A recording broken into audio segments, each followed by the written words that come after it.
Chairman PTI barrister Gauhar ने कहा कि बानी पीटीआई 3 साल से जेल में है। जरूरी होता है कि केस का फैसला 35 दिन में हो, वरना 60 दिन में फैसला करना लाजिम है। सुप्रीम कोर्ट और हाई कोर्ट गए लेकिन रिलीफ नहीं मिला। कौमी असम्बली में इजहार ख्याल करते हुए बैरिस्टर गौहर ने कहा कि आंख खराब होने के बावजूद बानी से मुलाकात नहीं करवाई जा रही।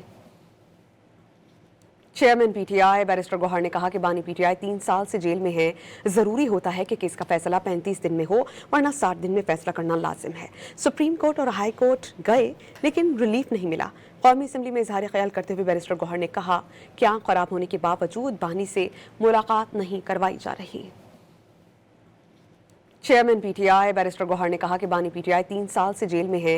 जरूरी होता है कि केस का फैसला 35 दिन में हो, वरना 60 दिन में फैसला करना लाजिम है। सुप्रीम कोर्ट और हाई कोर्ट गए लेकिन रिलीफ नहीं मिला। कौमी असम्बली में इजहार ख्याल करते हुए बैरिस्टर गौहर ने कहा कि आंख खराब होने के बावजूद बानी से मुलाकात नहीं करवाई जा रही।